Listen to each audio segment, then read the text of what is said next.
Hello dear students, कैसे हैं सब लोग आप। आई होप आप बहुत ही बढ़िया होंगे और बहुत ही अच्छे स्वस्थ होंगे। तो पीछे वाले लेक्चर में, प्रीवियस लेक्चर में हमने कंप्लीट किया था डेफिनेशंस ऑफ स्टैंडर्ड यूनिट्स, और उन स्टैंडर्ड यूनिट्स में हमारे पास जो फर्स्ट अपने पास 2 स्टैंडर्ड यूनिट्स के बारे में हमने डिस्कशन किया था। और वो अपने पास था, एक तो लेंथ के बारे में हमने किया था कि 1 मीटर जो ऐसा यूनिट है, but what about the 1 metre, what is the standard measurement of 1 metre. And second we have done about that, what was that, that was kilogram, that was mass 1 kg, what is the standard definition of 1 kg. Now in this lecture we are going to further discuss about more fundamental quantities, fundamental units, that what can we define, how can we define the fundamental units. Like today we are going to discussion about time 1 second. ठीक है, हमने देखा था कि जो SI units जो हैं अपने पास, ठीक है, स्टैंडर्ड यूनिट्स जो हैं, उनमें हमने फंडामेंटल क्वांटिटीज को डिफाइन किया था। 7 फंडामेंटल क्वांटिटीज, 2 अपने पास सप्लीमेंट्री क्वांटिटीज हैं। 7 फंडामेंटल क्वांटिटीज हैं। कोई भी फंडामेंटल क्वांटिटी है उसको मेजर करने के लिए उसकी स्टैंडर्ड वैल्यू को डिफाइन करना बहुत जरूरी है। उस स्टैंडर्ड मेजरमेंट को हम कैसे मेजर करें, उस स्टैंडर्ड मेजरमेंट की क्या डेफिनेशन होनी चाहिए, और वो स्टैंडर्ड मेजरमेंट के लिए कुछ क्राइटेरिया है, ठीक है, कुछ रेफरेंस है, वो कैसे लिया जाए, तो हमने उसको डिस्कशन किया था। ठीक है, टाइम के साथ नहीं बदलना चाहिए, मतलब प्रिसाइज होना चाहिए, ठीक है, एरर बिल्कुल नहीं आनी चाहिए टाइम के साथ। इसलिए हम जो है वो जो स्टैंडर्ड जो रेफरेंस है वो अपन नेचुरल फिनोमेना से रिलेटेड करते हैं। ठीक है, इतना बात हुआ था अपने पास, इतना कंप्लीट हुआ था। ठीक है, और आज जो अपने पास हमने देख लिया था फिजिकल क्वांटिटीज़ कितनी होती हैं, क्या होता है physical quantities, meaning derived physical, और सिस्टम ऑफ यूनिट्स भी हमने देख लिया पीछे वाले लेक्चर में। इतना हमने कंप्लीट कर लिया था। ठीक है, कंप्लीट कर लिया था, बहुत बढ़िया। क्वांटिटीज़ के बारे में हमने डिस्कशन कर लिया, फिजिकल क्वांटिटीज़, ठीक है, on the basis of direction, on the basis of dependency, और फिर हमने यूनिट्स के बारे में हमने डिस्कशन किया, स्टैंडर्ड यूनिट्स। ठीक है, तो आज हम थर्ड जो अपने पास स्टैंडर्ड यूनिट है जिसको हम बोलते हैं क्या बोलते हैं भाई, टाइम। ठीक है, क्या बोलते हैं, टाइम। और टाइम का जो अपने पास ऐसा यूनिट था वो था सेकंड। तो हम जो डिफाइन करेंगे how do you call 1 second, what is the meaning of 1 second. अरे 1 सेकंड किसको बोलते हो, 1 सेकंड किसको बोलते हो। तो देखो जरा, टाइम जो होता है अपने पास, टाइम की जो यूनिट हमने सेकंड को डिफाइन किया। ठीक है, टाइम को हमने सेकंड डिफाइन किया, हम बोलते हैं 1 सेकंड कितना हो। तो देखो टाइम जो है अपने पास एक फिक्स फिजिकल क्वांटिटी है अपने पास। ठीक है, जो इंडिपेंडेंट होती है, ठीक है, अब्सोल्यूट होती है, किसी पर डिपेंड नहीं करती। हालांकि जब आप आगे वाली क्लासेस में जब जाओगे, ठीक है, तो आइंस्टाइन की रिलेटिविटी थ्योरी आएगी, वो कहती है टाइम फिक्स नहीं होता, time is not absolute, time depends on the space time relativity, space time theory आएगी। ठीक है, time is dependent to space, time जो है वो स्पेस पर डिपेंड होता है। लेकिन अपने को इतना आगे जाना नहीं है, हमें ये मानना है कि टाइम जो वो अब्सोल्यूट है, फिक्स है, इंडिपेंडेंट है। तो टाइम को मेजर करने के लिए भाई पहले से ही हम जो है, जब अपने पास जो वॉचेस नहीं आई थी, ठीक है, जब अपने पास आज के टाइम में तो डिजिटल क्लॉक्स हैं, ठीक है, वॉच है, हम कहाँ से देखते हैं टाइम को, कैसे मेजर करते हैं, हमारे पास वॉच है। ठीक है, हालांकि आज पहन के नहीं आया। ठीक है, तो वॉचेस हैं, वॉचेस से अपन डिफाइन कर देते हैं कि भाई अपने पास, ठीक है, सेकंड वाली जो सुई है, ठीक है, सेकंड वाली जो निडल कंप्लीट अपने पास रोटेशन कर देते हैं 360 डिग्री का, तो अपने पास 1 मिनट हो जाती है। और 1 मिनट वाली अपने पास कंप्लीट रोटेशन कर देते हैं अपने पास, ठीक है, तो अपने को 1 आवर बोल देते हैं। तो ये अपने पास कुछ क्राइटेरिया होता है। लेकिन पहले कैसे करते थे, पहले के ज़माने में हम करते थे भाई, जो सन है, सन का एक फिक्स अपने पास टाइम होता है उसका रोटेशन का। ठीक है, तो हम ये देख लेते हैं कि सन की जो पोजीशन है, सन की पोजीशन को देख करके हम ये देख लेते थे कि हाँ इस टाइम पर हमें ये करना है, इस टाइम पर हमें ये करना है, सिंपल।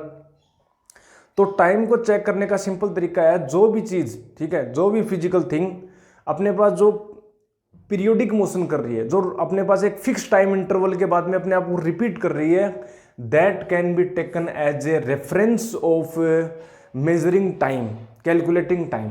सपोज कीजिए अपने पास हार्ट बीट है, ठीक है, 72 टाइम्स अपने को बीट करता है, तो उसको हम रेफरेंस बोल सकते हैं कि 72 टाइम्स जब बीट करेगा तो मैं उसको 1 सेकंड बोल दूंगा।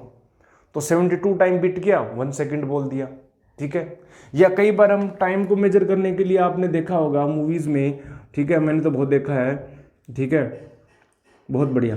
तो ये वाला इसमें अपन क्या करते हैं, सेंड अपने पास फिल कर देते हैं, ठीक है, और हम यहाँ पर ऐसे बोलते हैं कि, ठीक है, कि ये वाले सेंड जितना अपने पास गिरेगी तो हम उसको क्या बोल देते हैं, 1 मिनट बोल देंगे, ठीक है, आपके पास इतना टाइम है, ठीक है, ठीक है। और फिर जो ये फिल हो जाती है तो हम उसको उल्टा करके वापस रख देते हैं। तो ये टाइम को मेजर करने का तरीका था, ठीक है। लेकिन हमें टाइम को, ये भाई ऐसा थोड़ा ना है कि ये लाइफ टाइम चल जाएगा ये बॉक्स, ठीक है, ये वाला जो ऑपरेटर है ऐसे थोड़ा ना कि लाइफ टाइम चल जाएगा, नहीं, इसमें एरर आ सकती है, इसमें ये टूट सकता है, इसको चोरी हो सकता है, ठीक है। हमें चाहिए टाइम का standard value that is independent from others. तो साइंटिस्ट लोगों ने खोज जारी रखी, खोज करते रहे, खोज करते रहे, खोज करते रहे, और टाइम के बारे में उनको एक बहुत ही अच्छा और सस्ता एक बढ़िया सा उसको एलिमेंट मिला, सीजियम 133, ठीक है। सीजियम 133 क्यों लिया, तो वो जो है वो अपने पास एक स्टेबल एटम होता है, ठीक है, स्टेबल एटम होता है, मेजर करना आसान होता है, बहुत ईजी होता है, और उसके लास्ट ऑर्बिट में केवल 1 इलेक्ट्रॉन होता है, ठीक है।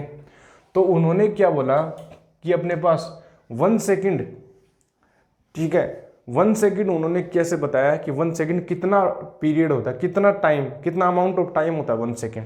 तो देखिए हम इसकी डेफिनेशन हम लिखते हैं पहले, ठीक है, और फिर हम इसको डिफाइन करेंगे, आपको बताएंगे, ठीक है। तो देखते हैं, तो हम ये बोलेंगे 1 second,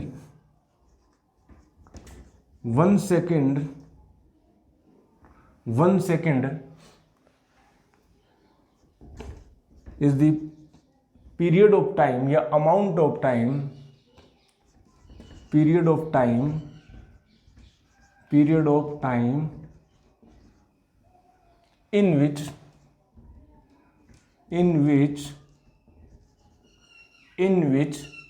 radiation,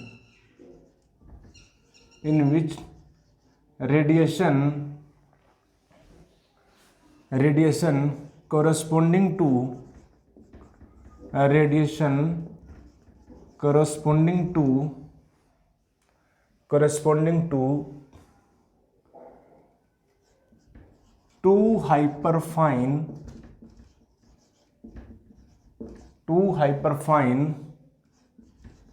levels of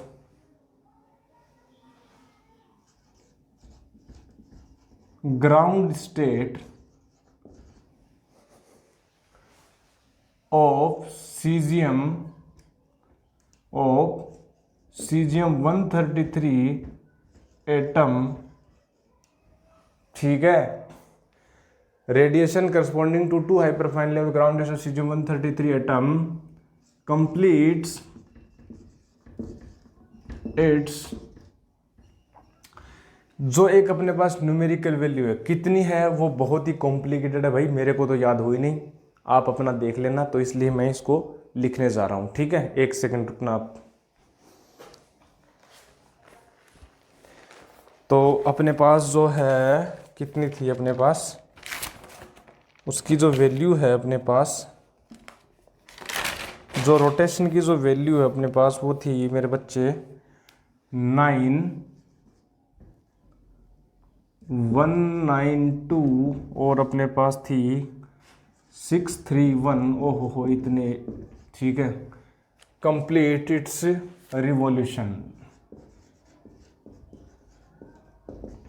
revolutions, बहुत ही बढ़िया, बहुत ही अच्छे, मज़ा आ गया भाई, मज़ा आ गया। क्या बोल रहा है ये, ध्यान से देखना मेरे बच्चे, सीजियम 133 एटम है, सीजियम 133 एटम है, ठीक है, सीजियम 133 एटम है, बिल्कुल है एटम। इस एटम के अपने पास आउटर मोस्ट ऑर्बिट में एक इलेक्ट्रॉन है, तो जो कंप्लीट स्पेसिफिकेशन होगा that can be given by the outer most electron. जितना भी कंप्लीट डिस्क्रिप्शन दिया जाएगा, जितना भी कंप्लीट अपने पास जो स्पेसिफिकेशन दिया जाए वो केवल एक इलेक्ट्रॉन पर होगा, बाकी सब इलेक्ट्रॉन आपस में अपने पास जो बिहेवियर उसको कैंसिल कर देंगे। तो वो एक इलेक्ट्रॉन डिफाइन करेगा, और उस एक इलेक्ट्रॉन की जो ग्राउंड स्टेट है अपने पास, ये जो है वो अपने पास ग्राउंड स्टेट जो है वो अपने पास 2 हाइपरफाइन लेवल्स में अपने पास से क्या हो जाती है, स्प्लिट होती है। ये जो लाइंस अपन देख रहे हैं मेरे बच्चे, ये क्या बता रहा है, ये एनर्जी लेवल्स को बता रहा है। किसको बता रहा है? एनर्जी लेवल्स को बता रहा है, और कुछ नहीं है। ये एनर्जी लेवल है, ये लोअर एनर्जी लेवल है, ये हायर एनर्जी लेवल है, ये हाइपरफाइन लाइंस हैं। ये क्या है? हाइपर फाइन लाइंस हैं। अभी आपको समझ में नहीं आएगा यदि आप 11th क्लास में हैं, अभी अपियर हुए हैं। हाइपर फाइन लेवल्स हैं, क्योंकि ये वाली जो अपने पास हाइपर फाइन वाली जो स्टडी है जो हम पढ़ रहे हैं, वो हमारे पास आगे अपने पास जो अपने पास एटॉमिक स्पेक्ट्रोस्कोपी है, ठीक है, एटॉमिक स्पेक्ट्रोस्कोपी है, वहाँ पर देखने को मिलती है। अपने पास हाइड्रोजन वाले केस में या बहुत सारे एटॉमिक एटम्स हैं, उनमें हाइपरफाइन स्प्लिटिंग हमें को देखने पड़ती है। जब अपने पास जो टोटल एंगुलर मोमेंटम है, वो जो एंगुलर मोमेंटम यदि अपने पास न्यूक्लियस के एंगुलर मोमेंटम के साथ इंटरेक्ट करे, उसकी फील्ड से इंटरेक्ट करे, तो अपने पास लेवल्स स्प्लिट हो जाते हैं। वो अपने पास जो बनते हैं वो हाइपरफाइन लेवल्स बनते हैं, ठीक है। अब होता क्या है, अपने को इतना डीप में नहीं जाना, हमें क्या देखना है, हमें देखना भाई एक सीजियम एटम है, ठीक है। क्या है कि सीजियम एटम है, सीजियम 133 एटम है। वो क्या करता है, अपने इस लेवल में रहता है। क्या रहता है? इस लेवल में रहता है, अपने पास ग्राउंड में रहता है। ग्राउंड में बैठा है, आराम से मस्ती से बैठा है।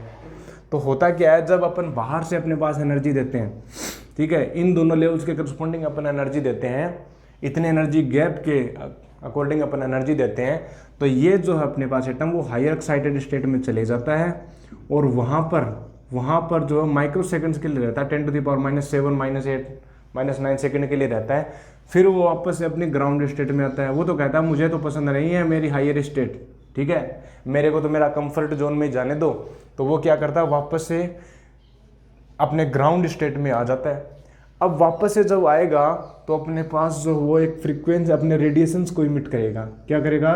रेडिएशंस को इमिट करेगा, और उस रेडिएशन, वो जो रेडिएशन है उसका अपने पास देखो यहाँ से चला वो रेडिएशन, और यहाँ से यहाँ तक, ठीक है। ये एक इसका एक कंप्लीट रिवॉल्यूशन हुआ, ये वाला, ठीक है। फिर नेक्स्ट रिवॉल्यूशन ये हुआ, फिर नेक्स्ट रिवॉल्यूशन ये हो गया। अब इतने रिवॉल्यूशन जो है, ठीक है, कितने, ये एक रिवॉल्यूशन, ये 2 रिवॉल्यूशन, ये 3 अपने पास, ये 4 cycle.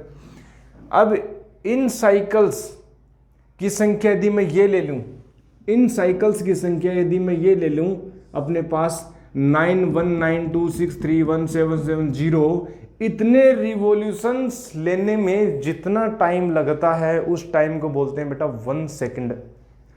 1 second is that period of time in which radiation corresponding to 2 hyperfine levels of cesium-133 atoms complete 9192631770 revolutions.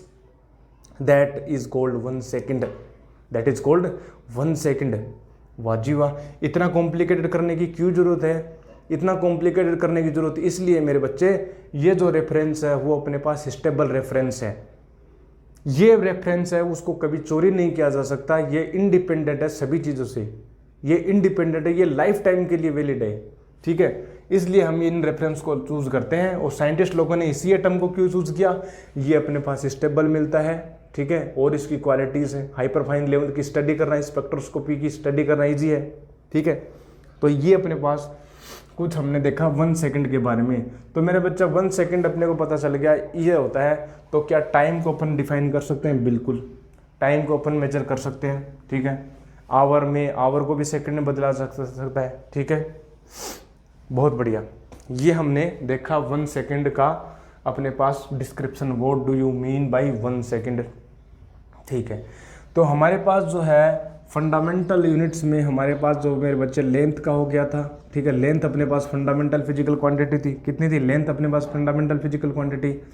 मास हमने देख लिया, फिर हमने देख लिया मेरे बच्चे टाइम, ठीक है, फिर हमने देख लिया टाइम। अब अपन बोल देते हैं कि what do you mean by electric current. अब इलेक्ट्रिक करंट की बात और कर लेते हैं, ठीक है। इलेक्ट्रिक करंट के बाद में हम बात करेंगे टेम्परेचर की बात कर लेंगे, टेम्परेचर के बाद में हम बात करेंगे अमाउंट ऑफ सब्सटेंस की बात कर लेंगे, ठीक है, अमाउंट ऑफ सब्सटेंस की बात कर लेंगे मेरे बच्चे, अमाउंट ऑफ सब्सटेंस की बात कर लेंगे मेरे बच्चे, ठीक है, amount of substance, temperature, electric current, time, mass, और फिर हम बात कर लेंगे लुमिनस इंटेंसिटी की। किसकी बात कर लेंगे? लुमिनस इंटेंसिटी की, लुमिनस इंटेंसिटी की बात कर लेंगे मेरे बच्चे। ये हमारे पास होगा 1 2 3 4 5 6 7 फंडामेंटल क्वांटिटी है। और फिर हम 2 और सप्लीमेंट्री यूनिट्स को भी डिस्कस करें, दैट इज रेडी अपने पास plane angle and solid angle. तो हमारे बच्चे 1 सेकेंड ये हमारे पास कंप्लीट हुआ। अब हम करते हैं इलेक्ट्रिक करंट। और इलेक्ट्रिक करंट की जो अपने पास एसआई जो यूनिट है उसको हमने बोला था एम्पियर। क्या बोला था? एम्पियर। तो जब भी आप इलेक्ट्रिक करंट को मेजर करोगे तो आप जो वो एम्पियर में मेजर करना। किस में मेजर करना? एम्पियर में मेजर करना। और 1 एम्पियर की डेफिनेशन मैं आपको बता देता हूँ अभी। 1 एम्पियर की डेफिनेशन मैं आपको बता देता हूँ अभी। चलिए वाजीवा 1 एम्पियर देखते हैं। ओहो, तो 3 हो गई अपने पास, ये अपने पास मेरे बच्चे 4 हो गया, ये मेरे पास हो गया 1 ampere. 1 ampere means what do you understand by 1 ampere? ठीक है, how do you define 1 ampere electric current? How do you define 1 ampere electric current? तो भाई कैसे डिफाइन करेंगे? देखिए मेरे बच्चे, आपको पहले डेफिनेशन से पहले हम पहले एक्सप्लेन कर देते हैं। देखिए, आप जो है 2 वायर लीजिए, 2 कंडक्टिंग वायर, ठीक है, 2 कंडक्टिंग वायर ले लीजिए और अपने पास इनफाइनाइट लेंथ के, वैसे इनफाइनाइट लेंथ कुछ होती नहीं है, रेस्पेक्टिवली हम 1 इनफाइनाइट ले लेते हैं, ठीक है। जैसे यहाँ से अमेरिका की दूरी, यहाँ से अमेरिका की जो डिस्टेंस है, ठीक है, यहाँ से अमेरिका की जो डिस्टेंस है और यहाँ से मेरी जो सिटी है चिडाओ की डिस्टेंस है उसको नेगलेक्ट मान सकता हूँ। Means the distance from here to America, ठीक है, इज द इनफाइनाइट, ठीक है, respect to the distance from here to my city. So इसलिए लेते हैं। तो मैंने क्या बोला, आप जो है 2 अपने पास इनफाइनाइट वायर ले लीजिए, ठीक है। Negligible cross section, cross section बहुत ही नेग्लेक्ट है, नेग्लिजिबल है, ठीक है, नेग्लिजिबल क्रॉस सेक्शन है, नेग्लिजिबल क्रॉस सेक्शन है, ठीक है। और इसमें आप करंट को फ्लो करवाइए, इसमें भी करंट फ्लो होगी, इसमें भी करंट फ्लो होगी, हमें नहीं पता कितनी हो रही है लेकिन करंट को फ्लो करवा दिया। इन वायर्स को 1 मीटर की डिस्टेंस पर हमने रख दिया, 1 मीटर की डिस्टेंस पर हमने रख दिया, 1 मीटर की डिस्टेंस पर हमने रख दिया। इलेक्ट्रिक करंट को हमने फ्लो करवा दी, ये हमने इनफाइनाइट लेंथ को ले लिया। तो होगा क्या, ये जो इलेक्ट्रिक करंट फ्लो करने पर ये जो अपने पास आपस में क्या करेंगे, फोर्स लगाएंगे, ठीक है, फोर्स लगाएंगे। उस फोर्स की जो वैल्यू है मेरे बच्चे वो होती है 2 × 10⁻⁷ न्यूटन पर मीटर, ठीक है, पर मीटर मतलब पर यूनिट लेंथ है। Let me check that, okay, 2 × 10⁻⁷ newton per metre, ठीक है, इतना हो गया। तो ये हमारे पास हुआ। तो तब जो है वो जो अपने पास अमाउंट ऑफ इलेक्ट्रिक करंट होगी that will be 1 ampere, that will be 1 ampere. और 12th क्लास में अपने पास बोर्ड में एग्जाम में क्वेश्चन पूछा जाता है, what is the SI definition, what is the international definition of 1 ampere. तो 1 एम्पियर वो करंट है, वो वैल्यू ऑफ करंट है जिस करंट को आप यदि 2 infinite wire negligible cross section placed at 1 metre distance यदि हम फ्लो करवाएं तो फ्लो करवाने के बाद में उनके बीच में जो म्यूचुअली जो फोर्स लगेगा वो 2 × 10⁻⁷ न्यूटन पर मीटर हो, that is called 1 ampere current, that is called 1 ampere current. तो मैं बोले हम इसको, ठीक है, तो हम देख लेते हैं, हम इसको डिफाइन करें तो हम ये बोल सकते हैं 1 ampere is that current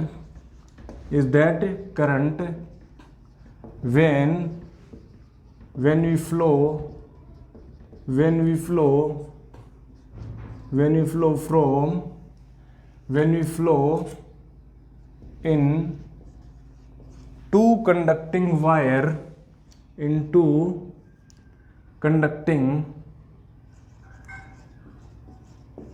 into conducting wires of infinite length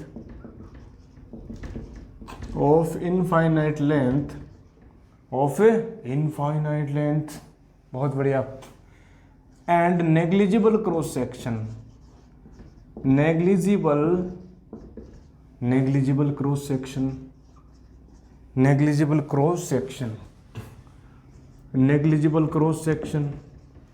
infinite length and negligible cross section, ठीक है, फ्लो negligible cross section, और फिर हम बोल देंगे placed at 1 metre distance. 1 metre distance, 1 metre का तो हमने देख लिया था कितनी होती है 1 मीटर डिस्टेंस, ठीक है, placed at 1 मीटर डिस्टेंस, ठीक है, exert for a force that is 2 into 10 to the power minus 7 newton per metre, 2 into 10 to the power minus 7 newton per metre. इतने फोर्स को जब वो एक्सपीरियंस करेंगे 1 मीटर डिस्टेंस पर रखे इनफाइनाइट लेंथ के नेग्लिजिबल क्रॉस सेक्शन के जो वायर्स हैं, तो उनके बीच में जो फ्लो होने वाली करंट है वो अपने पास 1 एम्पियर होगी। तो ये वाली जो करंट होगी मेरे बच्चे, ये होगी 1 एम्पायर, ठीक है। अब बात ये आती है कि ये फोर्स लग क्यों रहा है, वो हम देखेंगे जब हम 12th फिजिक्स की सीरीज अपने स्टार्ट करेंगे, तब हम देखेंगे कि why do these wires feel forces on each other, ठीक है। चलिए इतना हमने नोट किया, चलिए जल्दी से इसको नोट कीजिए और नेक्स्ट अपन बढ़ते हैं अपने पास। What do you mean by temperature, 1 kelvin temperature, क्योंकि जो टेम्परेचर की जो यूनिट है मेरे बच्चे वो है अपने पास केल्विन। टेम्परेचर की यूनिट क्या है, ऐसा यूनिट क्या है, केल्विन है।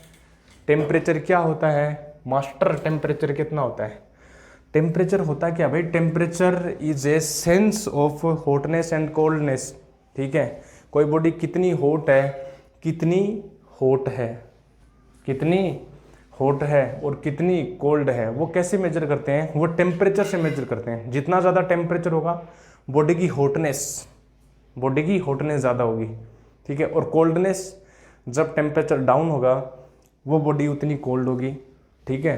टेम्परेचर, ठीक है, टेम्परेचर, बहुत बढ़िया। तो 1 केल्विन टेम्परेचर कितना होगा भाई, ठीक है। हम ये बात करें 1 केल्विन टेम्परेचर होगा कितना, ठीक है, 1 केल्विन टेम्परेचर होगा कितना, ये हम देखेंगे अपने पास, ठीक है, ये हमारे पास देखेंगे। तो बेटा 1 केल्विन टेम्परेचर होगा वो देखेंगे। केल्विन टेम्परेचर की डेफिनेशन देखने से पहले हम ये देखते हैं, देखिए हमारे पास टेम्परेचर को डिफाइन करने के लिए हम रेफरेंस देते हैं कि ये जो अपने पास होता है मेरे बच्चे, ये होता है मेरे पास आइस पॉइंट। क्या होता है, आइस पॉइंट। आइस पॉइंट तो हमें पता ही है भाई, बर्फ कितने टेम्परेचर पर जमती है, बर्फ जो जमती है वो 0 डिग्री सेंटीग्रेड पर जम जाती है, 0 डिग्री सेंटीग्रेड पर। और ये जो मेरे पास जो पॉइंट होता है वो अपने पास होता है बॉइलिंग पॉइंट, ठीक है, आइस पॉइंट होता है, और इसको बोलते हैं अपने पास है, ठीक है। ये फ्रीजिंग पॉइंट बोल देते हैं, इसको बॉइलिंग पॉइंट बोल देते हैं, इसको क्या बोल देते हैं, बॉइलिंग पॉइंट बोल देते हैं, ठीक है। इसको बोलते हैं lower fixed point LPF, lower fixed LFP, ठीक है, लोअर फिक्स्ड पॉइंट, और इसको बोलते हैं हायर फिक्स्ड पॉइंट। चलिए इतनी बात समझ में आती है। तो मेरे बच्चे ये जो होता है वो अपने पास होता है 100 डिग्री सेंटीग्रेड, और ये होता है 0 डिग्री सेंटीग्रेड। 0 डिग्री सेंटीग्रेड पर बर्फ जम जाती है और 100 डिग्री सेंटीग्रेड के ऊपर पानी उबल जाता है, और उनके बीच में हमारे पास टेम्परेचर बढ़ता घटता रहता है। बात समझ में आती है, बहुत बढ़िया। लेकिन यदि मैं केल्विन की बात करूं, अपने पास क्या है, मेजर करने की अपने पास अलग अलग सिस्टम है। हम केल्विन सिस्टम में मेजर करते हैं, ऐसा ही केल्विन है, वैसे 0 डिग्री सेंटीग्रेड भी होता है।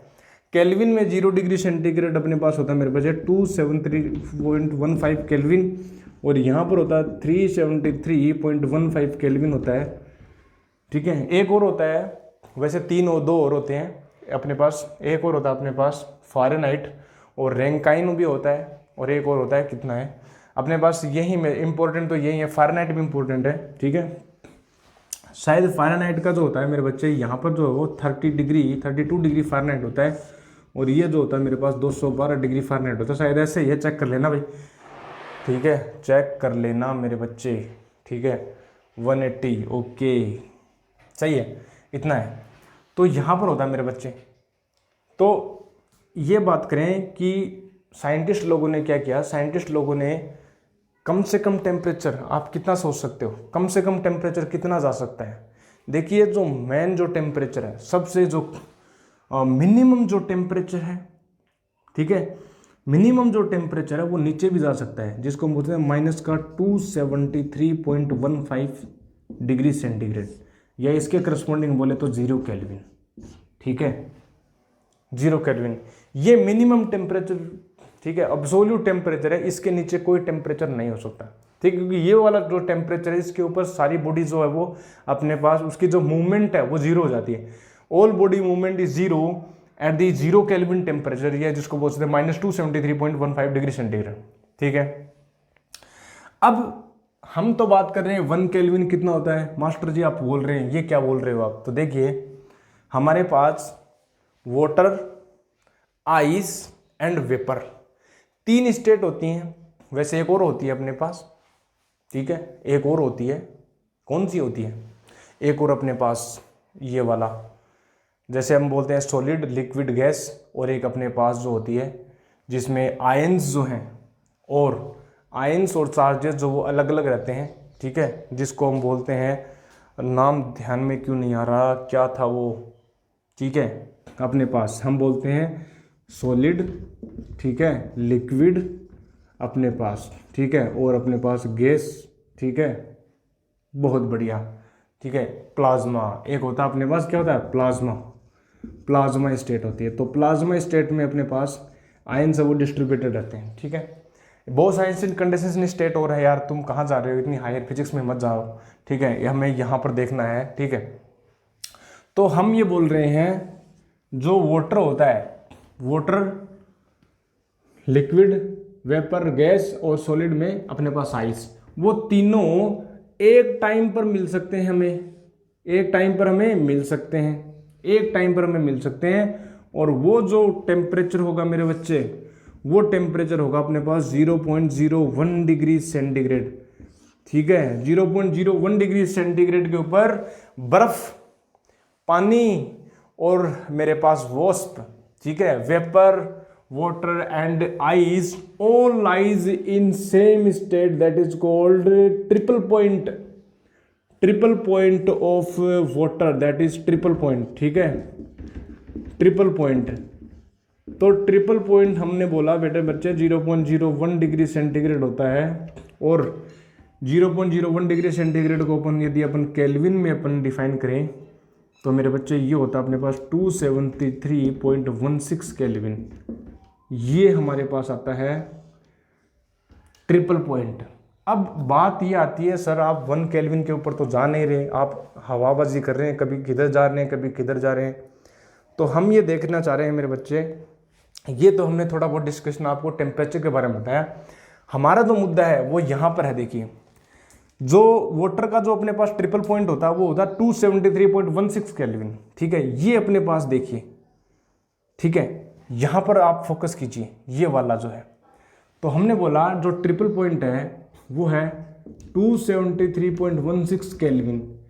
अब इतने टेम्परेचर का यदि मैं डिवाइड कर दूं मेरे बच्चे, ठीक है, डिवाइड कर दूं 273.16 से, ठीक है, तो यहां पर जो है ये कैंसिल होकर मेरे पास बन जाएगा 1 केल्विन, क्या बन जाएगा 1 केल्विन। अब ध्यान देना ट्रिपल पॉइंट का 1/273.16 जो पार्ट है, the fraction 1/273.16 of triple point, ठीक है, is cold 1 kelvin temperature, is cold 1 kelvin temperature.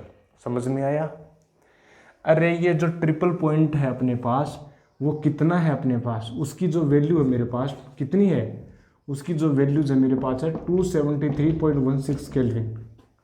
अब मैं ये बोल रहा हूँ इसका 1/273 पार्ट ले लो आप, 1/273.16 ऑफ 273.16 केल्विन ले लोगे तो यहाँ पर जो है वो इतने पार्ट में इसको डिवाइड कर दीजिए 273.16 केल्विन में, तो ये वाला जो पार्ट होगा वो 1 केल्विन को रिप्रेजेंट करेगा। किसको रिप्रेजेंट करेगा? 1 केल्विन टेम्परेचर को रिप्रेजेंट करेगा। समझ रहे हो? अरे मैं ये बोल रहा हूँ आपको कि 5 मीटर डिस्टेंस है, क्या है? 5 मीटर डिस्टेंस है, उसका 1/5 फ्रैक्शन ले लेते हैं, तो उसका 1/5 फ्रैक्शन 1 मीटर को रिप्रेजेंट करेगा। मतलब ये 5 मीटर आपके पास डिस्टेंस है, क्या है? 1 2 3 4 5 है। तो ये वाला जो फ्रैक्शन है मेरे बच्चे वो 1 मीटर को बताता है, 1 मीटर को बताता है। तो वही बोल रहा हूँ मैं, 273.16 अपने पास ट्रिपल पॉइंट है वाटर का, तो उसका 1/273.16 जो पार्ट है वो अपने पास होगा 1 केल्विन। समझे? बहुत बढ़िया, बहुत ही बढ़िया। तो क्या लिखें? चलिए आपको डेफिनेशन भी बता देते हैं। How do you define 1 kelvin temperature? तो बता दें आपको, देख लेते हैं। हम ये बोले मेरे बच्चे, हम 1 kelvin is the fraction 1/273.16 of triple point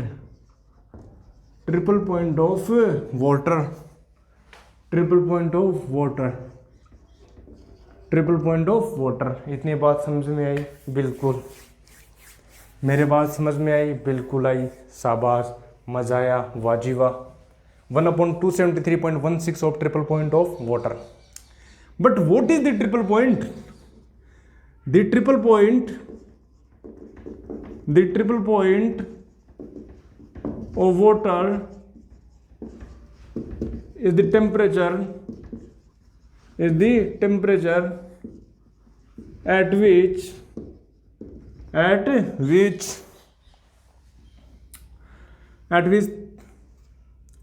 all three states are in equilibrium,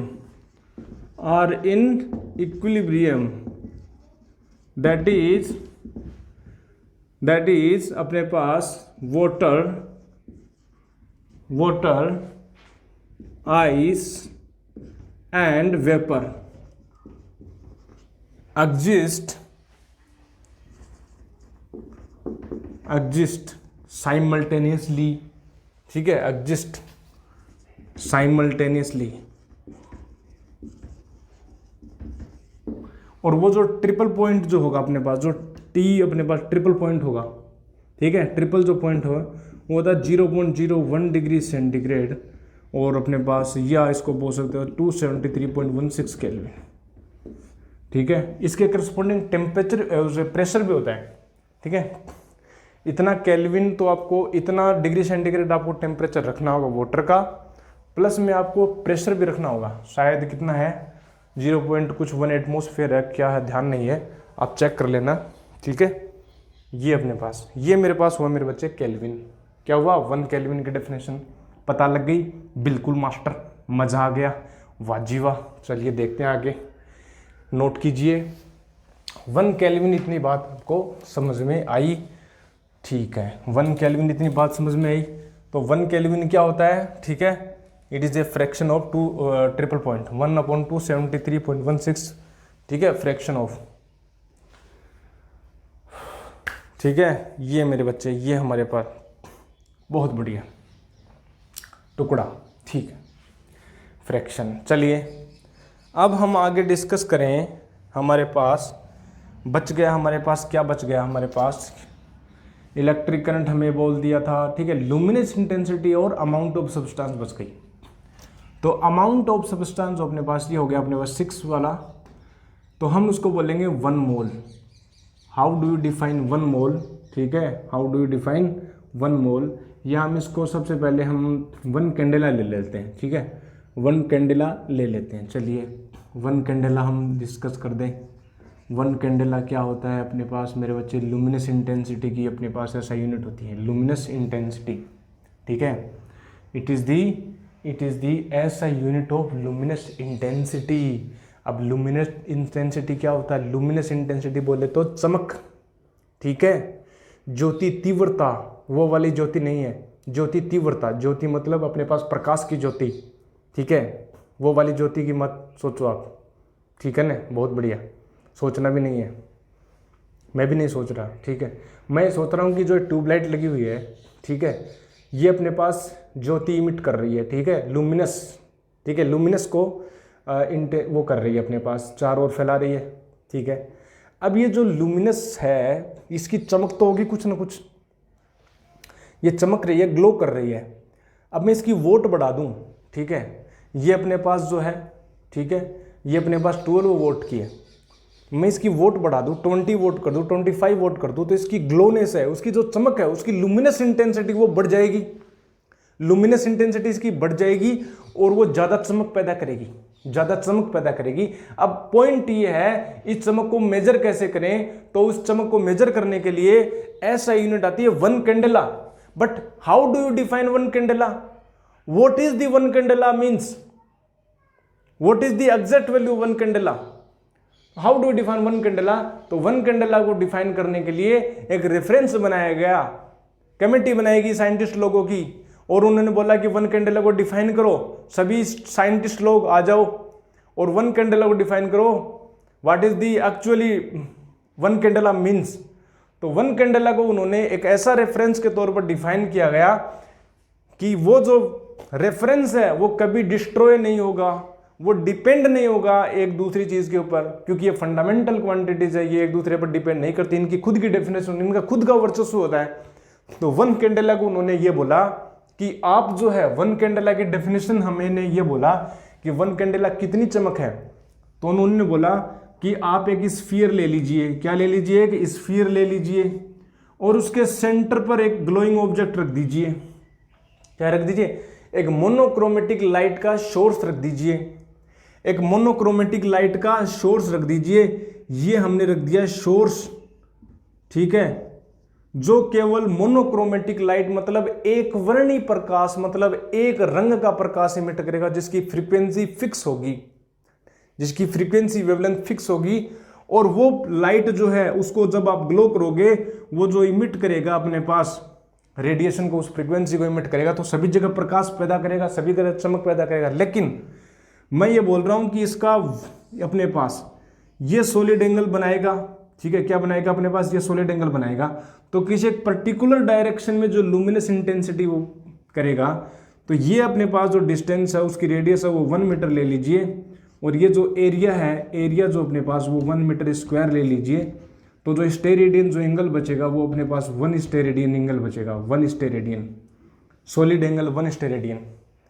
तो उन्होंने बोला कि जो लाइट सोर्स है, उस लाइट सोर्स, यदि वो जो लाइट सोर्स है उसका जो मोनोक्रोमेटिक लाइट है, मोनोक्रोमेटिक लाइट है, उसकी जो फ्रीक्वेंसी है वो फिक्स फ्रीक्वेंसी है, उसको मेरे को लाइक शायद 540 into 10 to the power, let me check that, okay, let me check that what is the, okay, जो फ्रीक्वेंसी होगी, जो मोनोक्रोमेटिक जो फ्रीक्वेंसी होगी, जिसको मैं बोल दूंगा एफ, जो है वो मेरे पास होगी 540 into 10 to the power 12 hertz frequency को इमिट करेगा।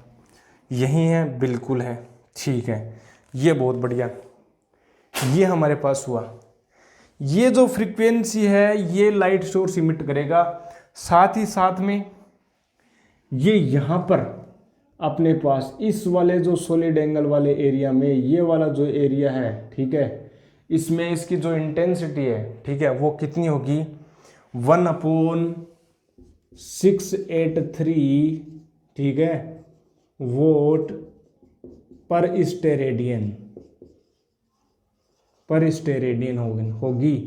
तो जो है अपने पास उस एरिया में अपने पास जो लुमिनस इंटेंसिटी होगी वो 1 कैंडेला होगी। समझे क्या? अरे समझे क्या? डेफिनेशन लिखता हूँ, देखिए, ठीक है। 1 candela is the luminous intensity,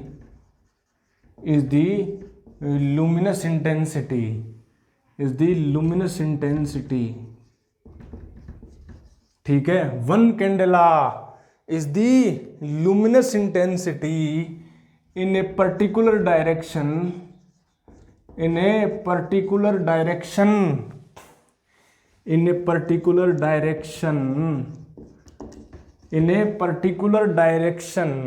ठीक है, in a particular direction, ठीक है, when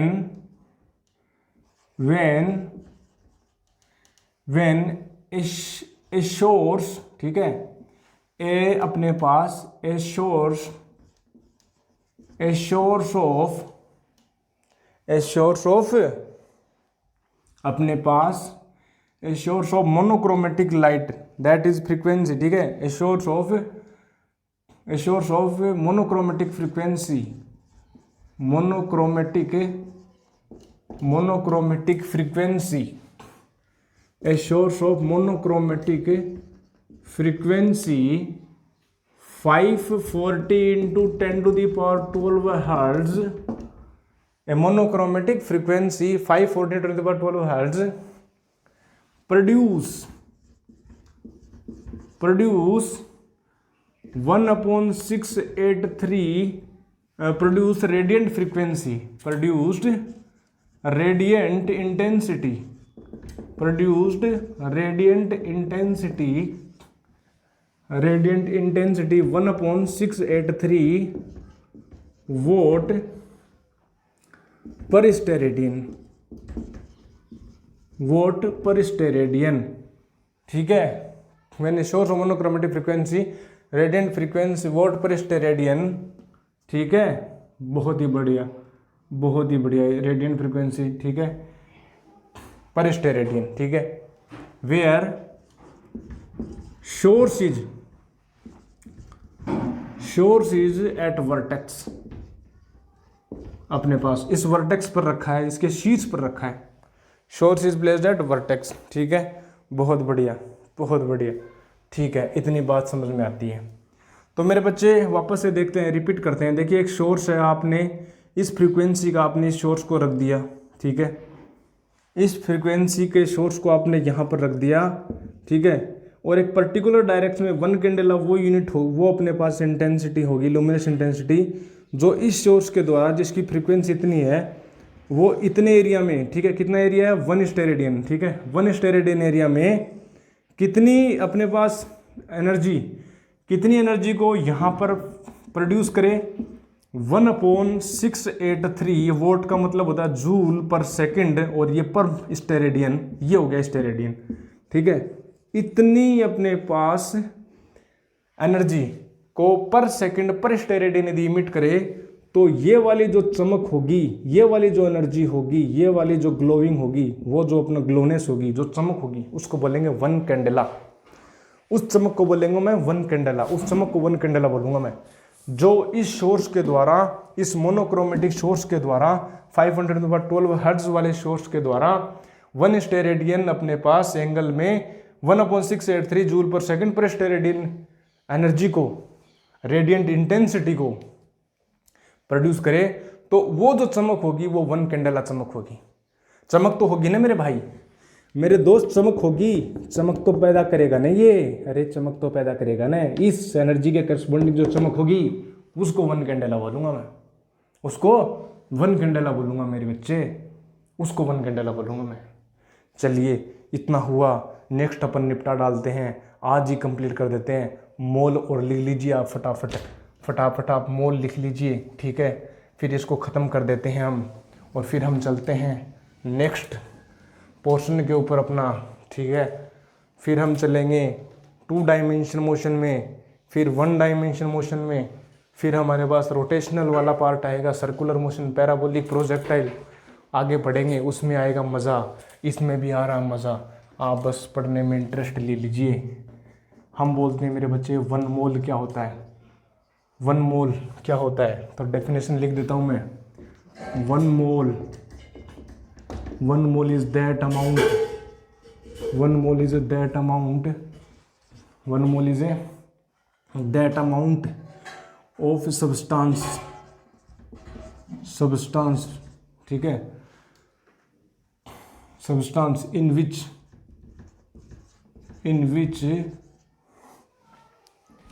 atoms, in which particles, ठीक है, इन विच एलिमेंट्री पार्टिकल्स, ये अपने पास particle, in which same particles are exist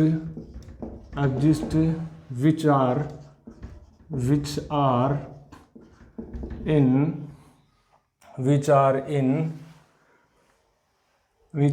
0.012 kilogram of carbon 12 atom, ठीक है। 12 ग्राम बोल दूं, एक ही बात है, 0.012 kg कार्बन 12। मैं आपको ये बोल रहा हूं मेरे बच्चे कि पहली बात तो वन मोल क्या है, यूनिट है अमाउंट ऑफ सब्सटेंस की, अमाउंट ऑफ सब्सटेंस की, ठीक है, अमाउंट ऑफ सब्सटेंस की, ये यूनिट है अमाउंट ऑफ सब्सटेंस की, ठीक है, ये मेरे बच्चे, ठीक है, बहुत ही बढ़िया, ये मेरे बच्चे अमाउंट ऑफ सब्सटेंस की क्या यूनिट है, बहुत बढ़िया। मैं ये बोल रहा हूँ मेरे बच्चे कि कितना वन मोल कितने अमाउंट को बोलूँगा, वन मोल कितने अमाउंट को बोलूँगा, तो मेरे बच्चे आप क्या लो, 0.012 kg एटम्स ले लो, 0.012 kg एटम्स ले लो, 0.012 किलोग्राम एटम्स ले लो, और उस एटम्स में, उस इतनी अमाउंट में जितने कार्बन के एटम हैं, उन्हीं अमाउंट को, उसी संख्या को वन मोल बोल देते हैं। उसी संख्या को क्या बोल देते हैं, वन मोल बोल देते हैं। समझे नहीं क्या? देखो आप, मैं एग्जांपल आपको बोलूं कि एक दर्जन, मैं बोलूं एक दर्जन, ठीक है, एक डोजन बोल देता हूं मैं, ठीक है।